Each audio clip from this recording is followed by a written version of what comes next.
Good morning students. मास और wait में आप सभी को पता चल गया होगा मास क्या होता है और वेट क्या होता है। मास देखो, मास को हम एम से डिनोट करते हैं, वेट को किससे रिप्रेजेंट करते हैं, डब्ल्यू से। और डब्ल्यू इज इक्वल टू क्या होता है, एम इंटू में जी, मीन्स मास इंटू में gravity, force of gravity.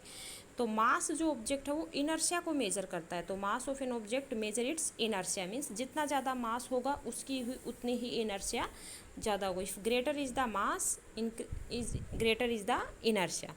Mass of an object is constant. जैसे मान लो किसी का मास 10 किलोग्राम है तो वो 10 ही रहेगा, ऐसा नहीं है कि वो चेंज होगा, ठीक है। And does not change from place to place, means एक जगह से दूसरी जगह पे चेंज नहीं होगा। लेकिन जो वेट है वो क्या है, क्या तो means mass of object constant रहता है, ये एक जगह से दूसरी जगह पे चेंज नहीं होता। लेकिन वेट है वो, जैसे हम मून पे जाएंगे तो अलग होगा, अर्थ पे जाएंगे तो अलग होगा। तो weight of an object is the force, ये एक प्रकार से फोर्स है weight, which attract towards the earth, means जो अपनी तरफ अट्रैक्ट करती है।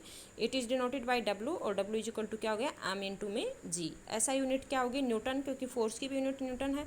Weight of a body change from place to place, means एक प्लेस से दूसरी जगह पे ये चेंज होता रहता है। नेक्स्ट देखो, थ्रस्ट एंड प्रेशर।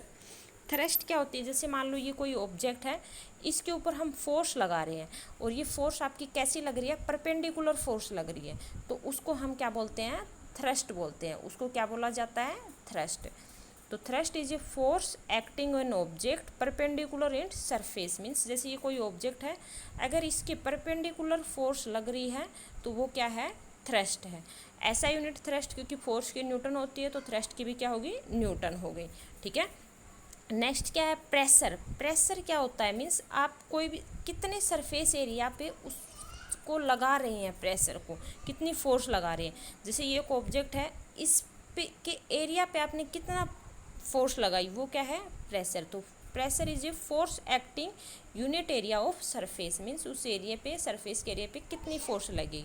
तो ऐसा unit of pressure is pascal. इसकी यूनिट क्या होती है, पास्कल, डिनोटेड जैसे PA, और 1 पास्कल इज इक्वल टू, अगर प्रेशर का हम फॉर्मूला निकालें तो force upon area, force upon area, या फिर प्रेशर का दूसरा फॉर्मूला क्या हो सकता है, थ्रस्ट अपॉन एरिया, दोनों लिख सकते हैं, क्योंकि थ्रस्ट मीन्स भी फोर्स होती है, तो थ्रस्ट अपॉन एरिया, ठीक है।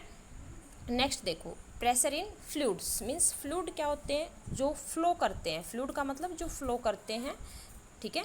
जो लिक्विड है और जो गैस है वो फ्लो करते हैं, तो फ्लूइड क्या उनसे होंगे, सभी जो लिक्विड और गैसेज क्या है, फ्लूइड है, ठीक है। तो all liquid and gases are fluid, ठीक है।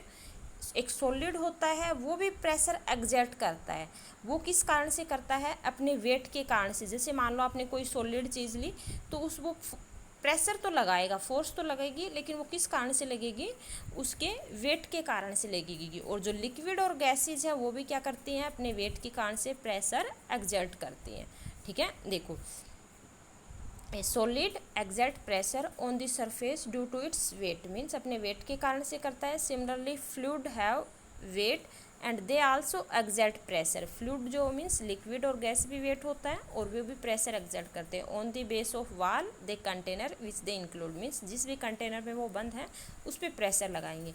नेक्स्ट है बायोन्सी। बायोन्सी क्या होती है, जैसे मान लो आपके पास ये कोई पानी का भरा हुआ कोई भी कंटेनर है, अब इस पर आपने जैसे एक बोतल डाल दी, ठीक है, तो ऊपर से भी फोर्स लग रही है, मीन्स जो फोर्स ऑफ ग्रेविटी है वो तो क्या करेगी भाई, अपनी तरफ मीन्स अर्थ की तरफ अट्रैक्ट होने की कोशिश करेगी।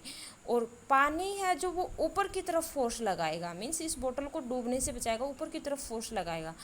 तो अपवर्ड डायरेक्शन में लग रही है, नीचे की तरफ फोर्स लग रही है वो तो कौन सी है, फोर्स ऑफ ग्रेविटी। और जो ऊपर की तरफ फोर्स लग रही है, जो पानी के द्वारा लगाई जा रही है, क्योंकि लिक्विड भी प्रेशर एक्सर्ट करते हैं तो फोर्स लगेगी, तो वो कौन सी है, बायोन्सी फोर्स, ठीक है। वो कौन सी है, बायोन्सी, समझ में आ गई। देखो when an object is immersed, means जब हमने एक ऑब्जेक्ट को इमर्स्ड किया, उसके अंदर डिप किया, डुबोया, in fluids it experience upward force called the buoyant force. तो ये ऊपर की तरफ फोर्स लगाएगी, उसको हम क्या बोलते हैं, buoyant force. This property is called buoyancy और up thrust. Up thrust means क्योंकि ऊपर की तरफ लग रही है इसलिए इसको हम अप थ्रस्ट भी बोल सकते हैं। The force of gravity pulls the object downward and buoyancy force put it upward, means force of gravity तो क्या करेगी, इसको नीचे की तरफ लेके जाएगी ऑब्जेक्ट को, और बायोन्सी फोर्स क्या करेगी, इसको ऊपर की तरफ। The magnitude of this biometric force depend upon the density of fluid, means density पे डिपेंड करेगा भाई वो सिंक होगा या फिर वो फ्लोट करेगा। नेक्स्ट देखो क्या नेक्स्ट है, वाई ऑब्जेक्ट फ्लोट और sink when they placed in surface of water. भाई कोई ऑब्जेक्ट सिंक मीन्स डूबता है या तैरता, वो किस कारण से, वो आप सभी को पता है। अगर किसी की डेंसिटी ज़्यादा है, ठीक है, तो क्या होगा, वो सिंक कर जाएगा, किसी की डेंसिटी कम है तो वो फ्लोट करेगा। तो अगर मान लो जैसे ऊपर से वेट में भी फोर्स लग रही है और नीचे से लग रही है, अगर बायोमेट्रिक फोर्स ज़्यादा होगी तो ये ऊपर की तरफ जाएगा, इसका मतलब ये फ्लोट करेगा। अगर बायोमेट्रिक फोर्स कम हुई तो ये नीचे की तरफ आएगा। ऊपर वाली फोर्स अगर ज़्यादा है और बायोमेट्रिक फोर्स कम है तो ये क्या करेगा, सिंक करेगा। ठीक है, if the density of an object is less than density of water is, ठीक है, अगर डेंसिटी ऑफ ऑब्जेक्ट लेस है पानी की बजाय तो वो फ्लोट करेगा। If the density of object is more than water then it sink in water, तो अगर ये सिंक